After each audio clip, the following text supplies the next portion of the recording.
봉독해 드립니다. 마태복음 27장 27절에서 31절까지의 말씀입니다. 이에 총독의 군병들이 예수를 데리고 관정 안으로 들어가서 온 군대를 그에게로 모으고 그의 옷을 벗기고 홍포를 입히며 가시면류관을 엮어 그 머리에 씌우고 갈대를 그 오른손에 들리고 그 앞에서 무릎을 꿇고 희롱하여 가로되 유대인의 왕이여 평안할지어다 하며 그에게 침뱉고 갈대를 빼앗아 그의 머리를 치더라.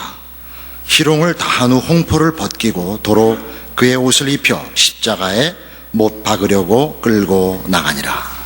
이제 예수님께서 유죄 판결을 받으시고 십자가에 달려 죽으시게 됐습니다. 오늘 본 본문은 유죄로 선고받은 죄인 취급받는 예수님에 대한 군병들의 희롱과 난폭한 행동들을 우리가 보고 있습니다. 대부분 이때쯤 되면 여기서부터 예수님 이제 돌아가시는 장면까지 약간 신파조가 돼서 이제 모두 마음이 울먹울먹해지고 내가 그때 거기 있었더라면 이 사람들 같이 굴지는 않았으리라 예수님을 편들고 자신의 신앙을 확인하는 이런 일들이 그저 많이 자행되는데 여기 마태복음의 기록의 의도는 그런 것이 아닙니다. 예수님이 물론 죄인 취급을 받으신 거 여기 보면 이제 십자가에 죽게 되는데 로마 형법상 십자가의 죽음은 로마 시민에게는 허락하지 않았던 잔인한 형입니다. 보통 아주 흉악범이거나 또는 노예들에게만 썼던 형벌이고 고통스럽고 수치스러운 죽음이면 틀림없습니다마는 마태 기록의 더 중요한 초점은 그 앞에 베드로의 3번 부인과 가롯 유다의 배신과 빌라도의 타협에서 보다시피 이것도 마찬가지로 왜 예수님이 십자가를 지셨어야만 됐느냐에 대한 한 증거들입니다. 예수님이 십자가를 지신 것은 우리를 기가 막힐 웅덩이에서 꺼내시기 위함이며 오라나는 곤고한 사람이로다 이 사망의 몸에서 누가 나를 건져내랴를 해결하기 위한 것입니다. 그 기가 막힐 웅덩이, 사망의 몸이라고 표현된 해결해야 될 우리의 죄의 정체가 뭐냐 할 때 여기 한 묘사가 나오는 것이죠. 그것은 이겁니다. 여기 총독의 군병들, 로마 군사들은 예수님과 아무런 사실 이해관계가 없습니다. 저들은 예수를 미워할 이유가 없습니다. 그는 반란을 획책한 무슨 독립투사도 아니며 저들에게 무슨 개인적으로 잘못을 범한 일도 없습니다. 저들이 여기서 행하는 그 옷을 벗기고 홍포를 입히고 가시면류관을 엮고 머리에 씌우고 갈대를 그 오른손에 들리고 그 앞에서 무릎을 꿇고 희롱하여 가로되 유대인의 왕이여 평안할지어다 하고 침뱉고 그 머리를 치고 이런 것들은 다 그들이 그렇게 흉악하게 그럴 이유가 없는 행동들입니다. 왜 했을 거라고 생각합니까? 인간이 갖는 죄성이 한 겁니다. 약자를 괴롭히고 힘없는 자에게 흉포하게 구는 우리 인류의 죄성이 유감없이 나타나고 있는 것입니다. 인간은 약자를 보호하거나 정의를 구현하지 않습니다. 인간은 모두 죄인으로서의 인간은 다 기회만 있으면 지랄을 떨 준비를 하고 있는 겁니다. 안 그렇습니까? 우리가 법할 때는 약자일 때 법을 얘기하지 강자일 때 법을 얘기하는 사람은 없습니다. 바로 이 문제가 십자가로 밖에는 해결되지 않는 것입니다. 그래서 우리는 지금 이 문제를 놓고 우리가 십자가를 믿는다고 하며 예수를 믿는다고 고백하는 우리의 신앙 고백들이 바로 우리 인간 본성으로 자리 잡고 있는 죄인된 더러움, 그 치사함, 그 야비함에 관한 것임을 좀 인식해야 됩니다. 그러니까 우리는 우리의 신앙이 형태로나 명분으로는 기독교 신앙에 허울을 쓰고 있지만 그 내용과 본질에 있어서는 거의 바뀐 것이 없는 경우를 너무 자주 봅니다. 그래서 이 교회에 나오는 사람끼리 서로 친하지 않고 교회가 교회다운 어떤 거룩한 분위기를 유지하지 못하는 가장 큰 이유가 뭐냐 하면 십자가를 지신 예수 그리스도의 구속 사역의 효과가 그 구원받은 백성들에게 제대로 이해되지 않은 탓입니다. 그러니까 신앙의 유무 혹은 신앙의 좋고 나쁨은 언제나 어떤 행사로 평가되는 것이 아니고 이런 인간된 자질, 그 성격, 품성으로 평가되어야 합니다. 이 부분이 한국교회는 대단히 약합니다. 그래서 예수를 잘 믿는다는 표현은 기독교적 어떤 행사를 열심히 행하며 또는 그런 행사에 능하며 열심히 있는 것으로 취급되고 있고, 그런 기독교적인 신앙 고백과 행사를 하는 이의 품성, 그 변화된 인간의 자질에 대한 이해, 평가는 상대적으로 외면되고 있습니다. 특별히 한국교회는 이 일에 너무 무지해서 열심 일변도고 행사 일변도일 뿐 기독교를 너무 값싸게 취급하고 있고 쉽게 신앙 행위를 타협하고 있는 것 같습니다.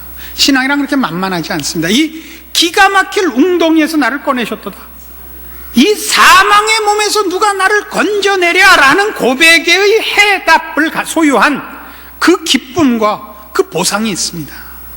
아시겠습니까? 이런 눈 부릅뜨고 정답 기관총 쏘듯이 쏴붙이는 것이 신앙 아닙니다. 잠잠히 웃으면서 이렇게 경멸하는 것 신앙 아닙니다. 아시겠습니까? 예수님의 반응에 가장 놀라운 것은 인간의 그 죄악된 성품으로 야기된 저들의 무지함과 야비함과 더러운 공격에 대하여 예수님이 그걸 다 감수하셨다는 데 있습니다. 저들에 대하여 복수하시지도 않았을 뿐만 아니라 경멸하지도 않으셨습니다. 아버지여 저들을 사하소서, 저들이 자기가 하는 일을 알지 못하나이다. 이게 십자가의 가치입니다. 그 성질이 자꾸 날라서, 이거 어저께 11초 만에 골 먹으면서부터 성질이 나왔고, 에이 쌍놈 새끼들. 로마서 1장 28절입니다. 또한 저희가 마음에 하나님 두기를 싫어하며 하나님께서 저희를 그 상실한 마음대로 내어버려 두사 합당치 못한 일을 하게 하셨다 그래요. 이 하나님을 섬기지 않으며 알지 못하며 자기의 본성대로 사는, 즉 죄악된 본성대로 사는 인간의 이 상태가 어떤 것이냐 할 때 그 마음이 상실했다 그래요. 여기 상실한 마음이라는 건 미쳤다 그런 뜻이에요. 그러니까 이성적이지 않다라는 뜻을 갖고 있습니다. 미친 마음대로 내어버려 두사 합당치 못한 일을 하게 했다. 해서는 안 되는 일을 한다는 뜻이고, 어떤 그 번역본에는 심지어 이렇게까지 번역이 되어 있습니다. 괴물 같은 짓을 한다. 괴물 같은 짓을 한다는 건 우리 인간이 못할 짓을 했을 때 쓰는 표현, 최악의 표현 뭐 있죠? 짐승 같으다. 그래서 한 걸음 더 한 거, 짐승보다 못하다. 짐승만도 못하다. 그게 이거예요. 괴물 같은 짓을 했다. 근데 그 괴물 같은 짓, 해서는 안 되는 짓이 뭐냐? 29절 이하 이렇게 증거되어 있죠. 곧 모든 불의, 추악, 탐욕, 악의가 가득한 자요, 시기, 살인, 분쟁, 사기, 악독이 가득한 자요, 수군수군하는 자요, 비방하는 자요, 하나님의 미워하시는 자요, 능욕하는 자요, 교만한 자요, 자랑하는 자요, 악을 도모하는 자요, 부모를 거역하는 자요, 우매한 자요, 배약하는 자요, 무정한 자요, 무자비한 자라. 이게 죄의 괴물 같은 내용입니다. 괴물 같은 짓을. 괴물 같은 게 뭔가 보세요. 여러분 보세요. 죄인된 인간의 가장 그 죄상의 참혹한 진상이 뭐냐 그러면 더럽고 야비하다는 거죠. 더럽고 야비해요. 예수를 믿는 데는데 야비해요. 전도 무지무지하게 많이 하고 매일 기도하고 성경 보는데 야비하다고요. 야비하다는 말을 이렇게 거룩하게는 못하겠어요, 저도 표현을. 그렇잖아요. 한국 교회를 보세요. 한국 교회는 그 외형상 굉장히 커요. 하는 일도 무지하게 많아요. 한국이 하는 일 중에 3개자를 붙일 수 있는 유일한 일은 다 교회에서 하는 것 뿐이에요. 안 그래요? 3개자 붙일 수 있는 거는.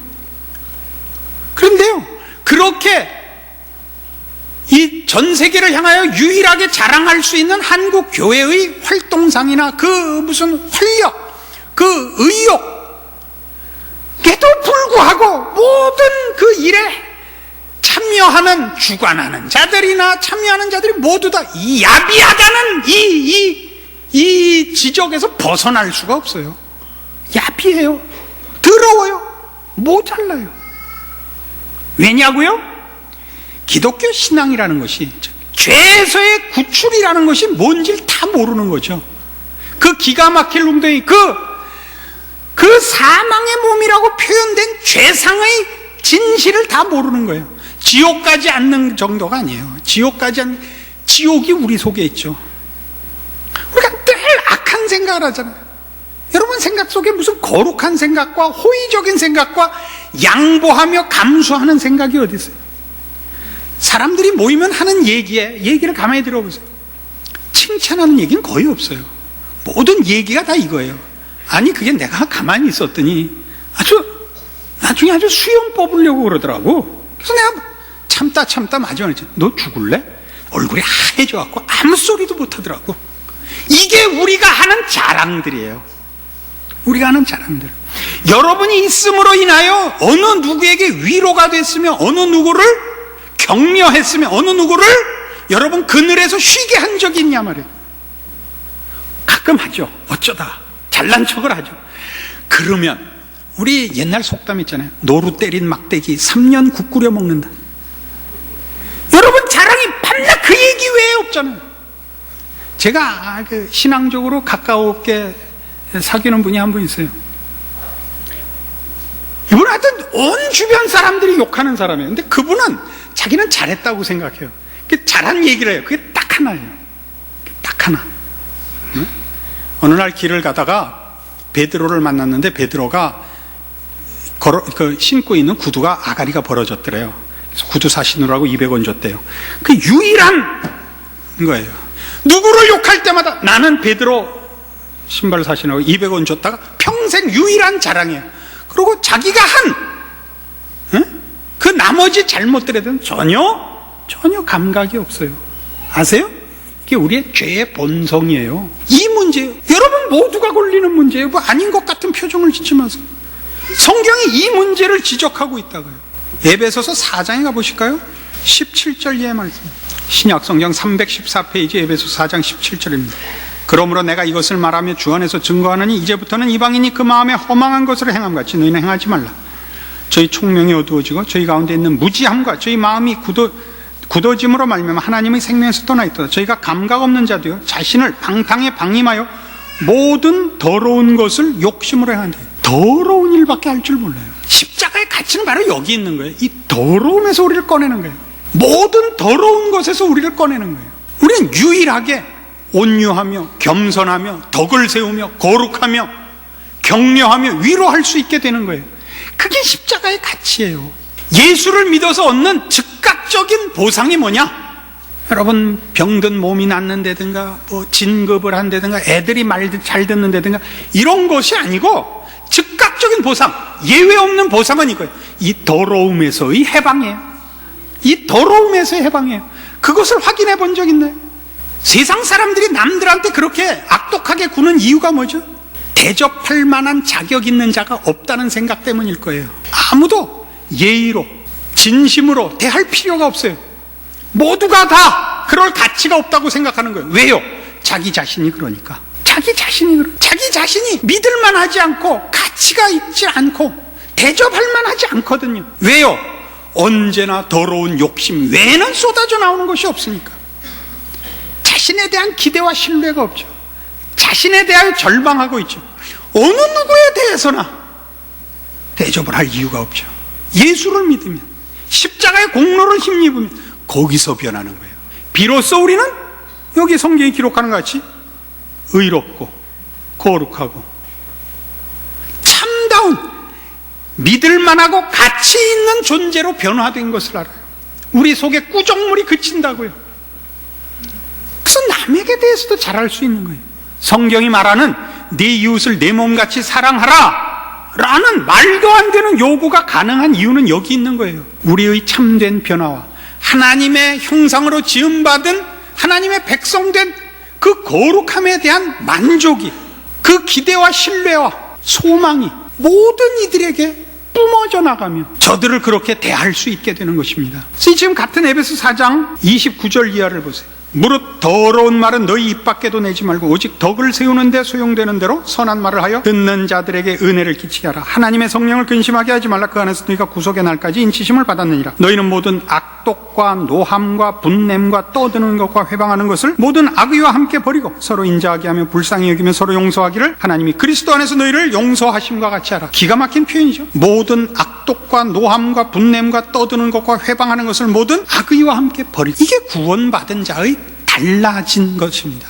신앙이 좋다는 건 이거예요. 여러분으로부터 새로운 샘물이 흘러나오는 거예요. 꾸정물이 그치는 거예요. 그러나 이 꾸정물을 토해내는 건 우리한테는 태어나면서 가진 본성이기 때문에 가만히 있어서 그치지 않아요. 노력하셔야 돼요. 신자만이 할 수 있는 거예요. 그래서 여러분, 남을 흉보는 거, 남을 책 잡는 거, 이런 건 잘하는 얘기가 아니에요. 여러분의 어떤 소문이 여러분을 통과해서 증폭되는 수도 있고, 여러분을 통해서 그게 소멸되는 수도 있어요.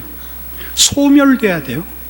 칭찬은 증폭되고 흉보는 건 소멸돼야 돼요. 우린 안 그렇죠. 우린 증폭되죠. 증폭되죠. 이런 설교를 하면 꼭 끝나고 그래. 목사님, 이거 누가 들어야 돼? 너 죽을래?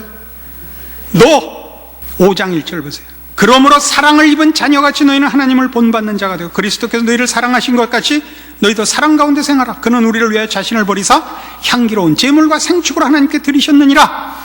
음행과 온갖 더러운 것과 탐욕은 너희 중에서 그 이름이라도 부르지 말라. 이는 성도의 마땅한 바니라.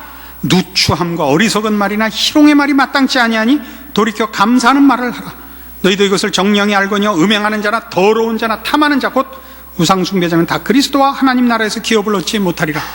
이 모두 죄에 대한 가장 중요한 내용을 뭘로 설명하고 있어요? 더러움, 누추함, 야비함, 이런 인격적 차원에서 자신에 대한 십자가를 믿는 자의 변화를 확인하셔야 됩니다.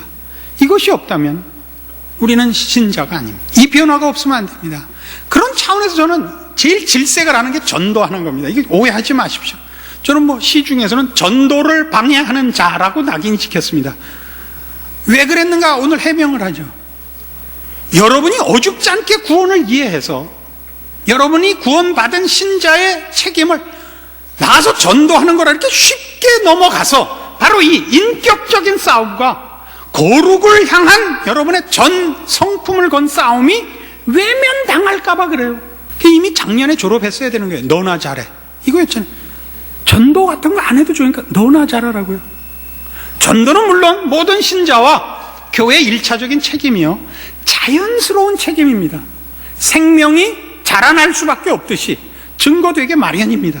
그러나 그런 행사로 여러분의 구원에 관한, 여러분의 신자에 대한 내용들이 다 떠넘겨지는 것 같아서 제가 아우성을 치죠. 그러니까 잠실 운동장에 모여갖고 몇만 명씩 모여서 세계 복음화 이런 걸 한다고요. 해야죠. 누군가 해야 되고 필요 있는 일입니다. 그러나 병행하고 있지 않잖아요. 그런 기독교적 행사들의 커짐과 비례해서 모든 구원받은 신자들의 인격과 성품의 거룩의 내용이 병행되고 있냐 말이에요. 안 되고 있잖아요. 이 예수 믿는 사람들이 얼마나 징그러우냐 하면요, 모든 올바른 얘기를 하는데 싫잖아요. 이제는 드디어 저도 이런 생각이 들어요. 에이쌍, 내가 봉은사를 갈까? 안 가니까. 봉은사 가래도 안 가고 계속 늘 나와서 계속 눈 똑바로 뜨고 우기니까 에이 쌍 내가 갈까 보다. 그러지 않아도 누가 와서 그러더라고요. 나를 이렇게 불러요. 목님. 그래. 목님? 이게 뭐야? 아, 스님. 이게 멋있잖아요. 목사님은 이게 자수가 하나 더 많으니까 값이 떨어져 보인대서 목님. 그 마누라가 옆에서 여보, 목님이 뭐야? 두목님의 준말이야?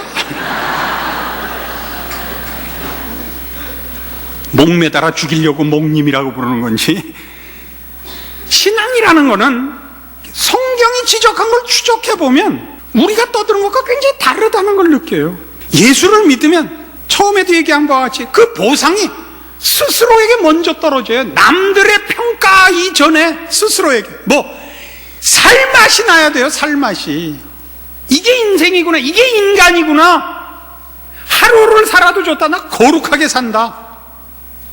이게 우리를 순교를 각오하게 만드는 거예요. 치열함과 비장함과 명분이 순교를 가능하게 하는 게 아닙니다. 그런 영웅심이 우리를 순교를 추구하게 만드는 게 아니라 평생을 버러지같이 사느니 난 하루를 살아도 인간답게 살다가 뒤지겠다. 이게 순교예요. 그런 게 어디 있어요? 예수 믿는 사람의 평안과 그 자부심이 어디 있냐 말이에요. 그걸 확인하세요. 그걸 확인하세요. 예전에 저기 양지에 있는 저 총신 부흥회를 갔어요. 신학교 부흥회를 갔는데 8시에요. 그러니까 저녁 먹고 가기가 시간이 애매해서 양지에 사흘을 내려가서 거기서 저녁을 먹었어요. 그 양지라는 데가 조그만 데라서 음식점 변변한 게 없어요. 이렇게 보니까 돼지고기집 이렇게 쓴 게 있어. 들어갔더니 술 파는 데예요. 둥그렇게 여러분 자주 가시는 그런 풍경이.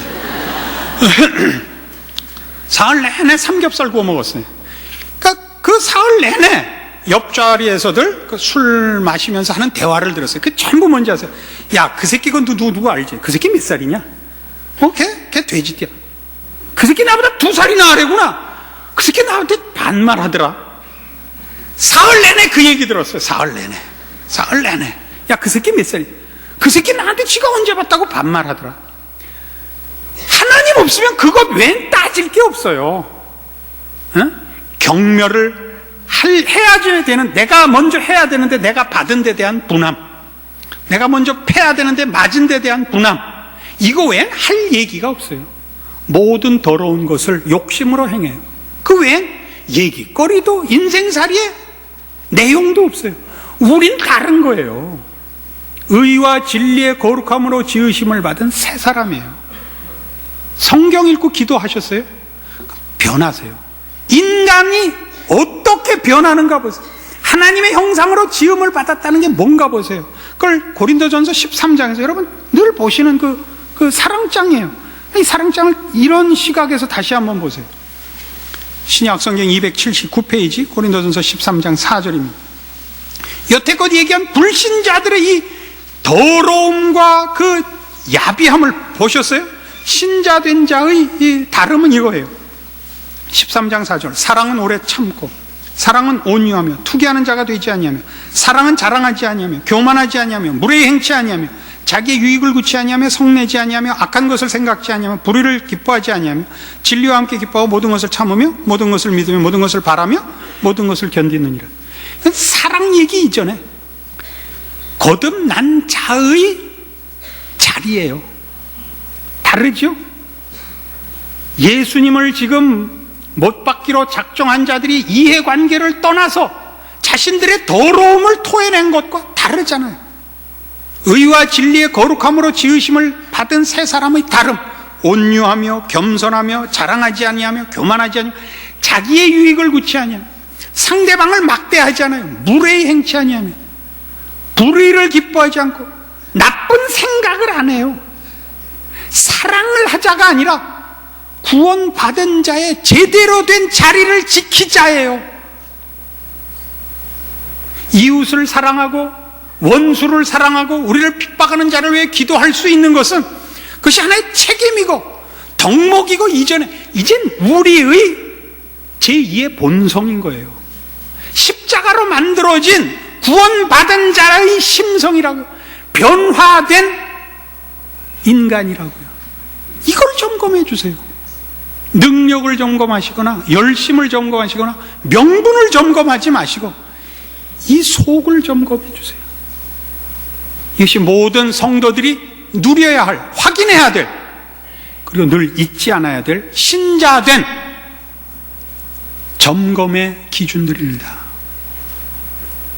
이것으로 자신을 점검하여 기쁨이 있고 자랑이 있고 예수 믿은 보람이 있고 오늘 죽어도 좋다는 자신 있는 그 자리에 여러분을 틀림없이 붙들어 매시기를 바랍니다.